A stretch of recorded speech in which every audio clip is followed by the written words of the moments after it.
अस्सलाम वालेकुम। Basic English हमने स्टार्ट की, डे 1 हमने काम किया। आज हम लेक्चर 2 की बात करेंगे। लेक्चर 2 के दो हिस्से हैं। अब डे 2 जो है उसको हमने दो हिस्सों में डिवाइड किया है, पार्ट 1 पार्ट 2। सो आइए स्टार्ट करते हैं। आज हम स्टार्ट कर रहे हैं प्रेजेंट डेफिनेट। और जो है प्रेजेंट आपको पता है यानी हाल की बात होती है। हाल का मतलब जो अभी वक्त चल रहा है वो हमारा प्रेजेंट होता है, जिसको उर्दू में हाल कहते हैं। ठीक है ना। सो इसमें जनरली हम डिस्कस करते हैं रूटीन्स वगैरह, जो रूटीन के काम होते हैं उसमें जनरली प्रेजेंट इंडेफिनिट उसको कहा जाता है। पहचान क्या है इसकी उर्दू में? देखें, उर्दू में जुमले के आखिर में हमेशा आएगा ता है, ती है, ता हूँ, ती हूँ, ते हैं। जिस तरह मिसाल खाता है, खाती है, खाता हूँ, जाती हूँ, आते हैं। ये सारी इसकी उर्दू में जब कोई जुमला लिखा होगा तो उसकी पहचान आपको इस तरीके से उर्दू में हमेशा जुमला लिखा होगा तो आप समझ जाएंगे कि प्रेजेंट इंडेफिनिट की पहचान है। ठीक है ना। पहचान लाजमी है उर्दू में, ख़ास तौर पे आपको लाजमी याद रखनी है ताकि आपको जुमला समझ में आए। स्ट्रक्चर की बात करेंगे। देखें, आपको जनरली हम बात करते हैं सबसे पहले जो प्रेजेंट डेफिनेट का हम स्ट्रक्चर डिस्कस करें, डैट इज़ अफर्मेटिव भी कहते हैं, असर्टिव भी कहते हैं और पॉजिटिव भी कहते हैं। ठीक है ना। यानी कि एक जुमला होता है, सबसे पहला जो जुमला होता है उसको असर्टिव भी कहते हैं, अफर्मेटिव भी कहते हैं और पॉजिटिव भी कहते हैं। ठीक है। अब इसके तीन नाम हैं। बस जुमला क्या है? जनरली जो एक जुमला होता है। अच्छा, हम जो स्ट्रक्चर डिस्कस कर रहे हैं वो हम आज जो दो पार्ट्स हैं, पहले पार्ट में हम डिस्कस करेंगे फर्स्ट पर्सन को जो होता है आई और वी, सेकेंड पर्सन था हमारा you, third person plural discuss करेंगे। थर्ड पर्सन प्लूरल का मतलब जो थर्ड पर्सन तो हैं बट प्लूरल वाले कौन से थे? दे था। इसके अलावा कोई भी एक से ज़्यादा नाम आ जाएँ, स्टूडेंट्स आ जाएँ, चिल्ड्रन आ जाएँ, स्टाफ आ जाए, जो भी है। ठीक है ना। तो ये हमारे पास क्या कहलाएंगे? Third person plural. तो अभी जो हम डिस्कस कर रहे हैं वो first person, second person, third person में कौन से सिर्फ प्लूरल डिस्कस करेंगे। ये उनका स्ट्रक्चर है। थर्ड पर्सन सिंगुलर को हम नेक्स्ट वीडियो में डिस्कस करेंगे, वो काफ़ी अलग है इससे। तो चले हम देखते हैं सब्जेक्ट का स्ट्रक्चर क्या है। सब्जेक्ट होगा, वर्ब होगा, ऑब्जेक्ट होगा। अब V1 का क्या मतलब है? V1 का मतलब है जो हम वर्ब यूज़ करेंगे हमेशा उसकी फर्स्ट फॉर्म यूज़ करेंगे। ठीक है ना। तीन फॉर्म्स होती हैं, first form, second form, third form. एक फोर्थ फॉर्म भी जनरली लोग कहते हैं।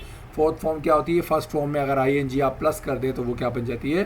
फोर्थ फॉर्म बन जाती है। सो सब्जेक्ट का स्ट्रक्चर आपको समझ में आ गया कि अफर्मेटिव की हम बात करें, असर्टिव या पॉजिटिव की, सब्जेक्ट होगा हमेशा, वर्ब की फर्स्ट फॉर्म लगेगी, हमेशा ऑब्जेक्ट लगेगा। ठीक है। सो चले एक एग्जांपल देखते हैं इसकी। मैं एक सेब खाता हूँ। अब देखिए, मैंने उर्दू में बताया था ता हूँ, तो खाता हूँ का मतलब ये प्रेजेंट इंडेफिनेट का आ गया। सो कह रहा मैं एक सेब खाता हूँ। अब मैं के लिए मैं क्या वर्ड यूज़ करूँगा? आई यूज़ करूँगा, आपको पता है। सो देखिए, मैंने लिखा आई। और फर्स्ट फॉर्म क्या होती है? V1। खाने का मतलब ये खाने की बात कर रहे हैं तो खाने को क्या कहते हैं? ईट।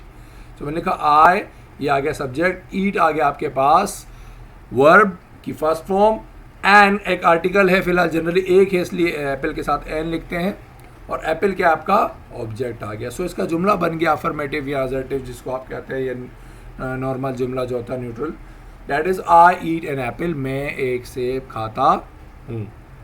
अब हम बात करते हैं इसके नेगेटिव सेंटेंस की। तो देखिए, नेगेटिव सेंटेंस का स्ट्रक्चर क्या होगा? सब्जेक्ट और वर्ब के बीच में क्या चीज़ आ जाएगी? डू नॉट आएगी। याद रखिएगा, डू भी आएगा प्लस नॉट आएगा जब आपको इसको नेगेटिव बनाना होगा। बाकी सेम स्ट्रक्चर वैसे ही रहेगा। सब्जेक्ट देखें, सब्जेक्ट रहेगा और V1 रहेगा, ऑब्जेक्ट रहेगा, बस इनके बीच में क्या आ जाएगा? Do not.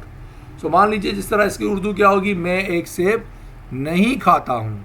It means I eat an apple हमने जब पहले लिखा था, इसमें क्या ऐड हो जाएगा? I do not eat an apple. मैं एक सेब नहीं खाता हूँ। ठीक है। आपने क्या करना है? नेगेटिव बनाने के लिए डू नॉट ऐड करते हैं इसमें सिर्फ। फिर इंटेरोगेटिव की बात करते हैं। सवालिया जुमला जो होता है, क्वेश्चन जिसमें आप पूछते हैं किससे। सो यहाँ पर हम बात करते हैं इसके सब्जेक्ट के अंदर क्या होता है। इसके स्ट्रक्चर के अंदर शुरू में जो डू है, जो हमने बीच में इसमें यूज़ करते हैं प्रेजेंट डेफिनेट में, डू नॉट नेगेटिव करते हुए करते हैं, इंटेरोगेटिव में सिर्फ डू शुरू में लगाते हैं। तो स्ट्रक्चर सेम वही रहेगा, बस सब्जेक्ट से पहले डू आ जाएगा और एंड में क्या आ जाएगा? क्वेश्चन मार्क आ जाएगा, क्योंकि ये सवालिया होता है जुमला, क्वेश्चन पूछने की सेंस में किससे होता है। सो सब्जेक्ट का स्ट्रक्चर क्या होगा इसका? Subject plus V1 plus object same है, बट यहाँ स्टार्टिंग में क्या आ जाएगा? डू आ जाएगा और एंड में क्या आ जाएगा? क्वेश्चन मार्क लाजमी लगेगा। सो देखते हैं, आपको कहता है क्या मैं एक सेब खाता हूँ। सो मैं इसका जुमला क्या बनाऊंगा? क्या का मतलब सवाल पूछ रहा है। सो हमेशा जो आपका स्ट्रक्चर है प्रेजेंट इंडेफिनिट का, उसमें शुरू में हमेशा क्या आएगा? डू आएगा। सो मैंने क्या लिखा? डू फिर बाकी पूरा जुमला वैसे ही आया, आई ईट एन एप्पल, क्या मैं एक सेब खाता हूँ, यहाँ पर याद रहे क्वेश्चन मार्क लाजमी लगेगा। तो ये आपके पास जुमला आ गया, do I eat an apple, क्या मैं एक सेब खाता हूँ। अब हम बात करें चौथा structure, that is negative plus interrogative, यानी कि इनकारिया भी है और सवालिया भी है, यानी कि किससे आप सवाल कर रहे हैं बट नेगेटिवली, यानी कि आप पूछ रहे हैं क्या वो ऐसा नहीं करता। सो देखिए इसका स्ट्रक्चर क्या है, सेम है, आपको पता है इंटेरोगेटिव में हम क्या लगाते हैं, डू शुरू में लगाते हैं, तो सब्जेक्ट के शुरू में डू आएगा बट सब्जेक्ट के बाद क्या आ जाएगा, सिर्फ नॉट आ जाएगा। ये नेगेटिव और इंटेरोगेटिव को जब हम मिलाएंगे उसमें डू नॉट आता है, इसमें डू नॉट की जगह क्या आ जाएगा, डू शुरू में आ जाएगा। देखिए आप देख सकते हैं subject plus V1 plus object था, जबकि हमने नेगेटिव्स को बनाया था डू नॉट यहाँ आया था। और इंटेरोगेटिव की पहचान क्या, डू हमेशा क्या आ जाता है, स्टार्ट में। सो डू शुरू में आ गया, सब्जेक्ट आ गया, उसके बाद हमेशा नॉट आएगा, फिर वर्ब की हमेशा फर्स्ट फॉर्म आएगी, प्लस ऑब्जेक्ट आएगा, प्लस क्वेश्चन मार्क आपका जो है वो आ जाएगा। ठीक है, सो इसकी एक एग्जाम्पल देखते हैं, क्या मैं एक सेब नहीं खाता हूँ, do I not eat an apple, क्या का मतलब सवालिया निशान था, क्वेश्चन था, तो इसलिए डू हो गया। और बाकी सब्जेक्ट क्या था, आई था, और उसके बाद हमेशा हमने क्या कहा था, नॉट आएगा, do I not, subject do, फिर सब्जेक्ट, फिर नॉट, फिर V1 यानी वर्ब की फर्स्ट फॉर्म और ऑब्जेक्ट। क्या मैं एक सेब नहीं खाता हूँ, do I not eat an apple. ठीक है, तो ये आपके पास जुमला आ गया। तो ये एक जुमला हमने समझा है, लेकिन याद रहे हम फिलहाल फर्स्ट पर्सन, सेकंड पर्सन और थर्ड पर्सन की बात करेंगे, लेकिन थर्ड पर्सन में सिंगुलर को छोड़ के बाकी जितने भी हैं वो सारों को डिस्कस करेंगे। सो चलें एक और एग्जांपल इसकी समझते हैं। एक जुमला है, हम क्रिकेट खेलते हैं। अब देखें ते हैं, उर्दू में क्या आ गया, ते, और हैं का मतलब प्रेजेंट की बात हो रही है, था गया गई थे वगैरह आता तो पास की बात। तो हम क्रिकेट खेलते हैं, हम कहते हैं वी को, खेलना कहते हैं प्ले को, क्रिकेट कहते हैं क्रिकेट को। सो वी प्ले क्रिकेट, हम क्रिकेट खेलते हैं। अब अगर हम इसका नेगेटिव बनाएंगे तो कैसे बनेगा, बीच में सिर्फ क्या लग जाएगा, डू नॉट। सो हम क्या करेंगे, जब इसका नेगेटिव बनाएंगे तो जुमला आएगा, हम क्रिकेट नहीं खेलते हैं, it means we do not play cricket. ठीक है, हमने क्या किया, जो जुमला था उसमें सिर्फ नेगेटिव बनाने में क्या लगता है, डू नॉट लग जाता है सब्जेक्ट और वर्ब के दरमियान। सो देखिए हमने लिखा we do not play cricket, हम क्रिकेट नहीं खेलते हैं। अब इंटेरोगेटिव की बात करते हैं तो क्या आ जाएगा, डू हमेशा शुरू में आ जाता है सब्जेक्ट के। क्या हम क्रिकेट खेलते हैं, सो क्या जुमला बनेगा, क्या का मतलब क्वेश्चन मार्क आ गया, प्रेजेंट की बात हो रही तो डू स्टार्टिंग में आ जाएगा और बाकी पूरा स्ट्रक्चर वैसे ही आ जाएगा। So do we play cricket, क्या हम क्रिकेट खेलते हैं। सो डू आ गया स्टार्टिंग में, बाकी पूरा सेंटेंस जैसा आपका था वैसे आ गया, एंड में क्वेश्चन मार्क लाजमी लगेगा। डू वी प्ले क्रिकेट का मतलब क्या हम क्रिकेट खेलते हैं। फिर नेगेटिव इंटेरोगेटिव की बात करें, क्या हम क्रिकेट नहीं खेलते हैं। सो इनका मतलब क्या, आपको नेगेटिव भी है इंटेरोगेटिव भी है, तो do we not play cricket. Do तो हमेशा आएगा जब सवालिया निशान, सवालिया जुमला होगा, क्या का मतलब स्टार्टिंग में आ जाएगा, फिर डू वी, हमने बात की स्ट्रक्चर हमेशा क्या होता है, डू के बाद सब्जेक्ट, सब्जेक्ट के बाद हमेशा नॉट आता है, बाकी जुमला सेम रहता है। So do we not play cricket, क्या हम क्रिकेट नहीं खेलते हैं।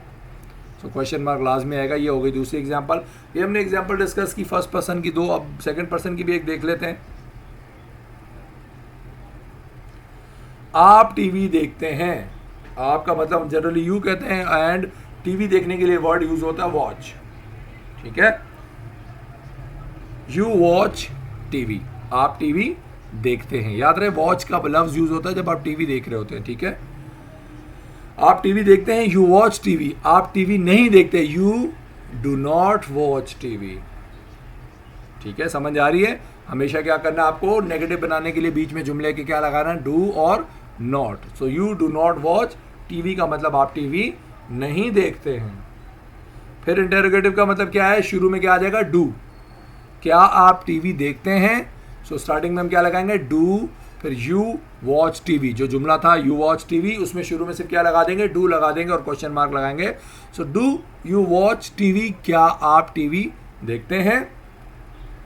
अब इसका नेगेटिव इंटरोगेटिव बनाना आसान है, सब क्या लग जाएगा, सब्जेक्ट के बाद लग जाता है नॉट। सो क्या आप टीवी नहीं देखते हैं, do you not watch TV, क्या आप टीवी नहीं देखते हैं। तो देखिए क्या का मतलब शुरू में डू आ गया, यू तो आपको जो सब्जेक्ट यूज़ किया था वो, नॉट का मतलब नहीं का मतलब नॉट आ गया, वॉच टीवी और क्वेश्चन मार्क आ क्या आप टीवी नहीं देखते हैं, so do you not watch TV.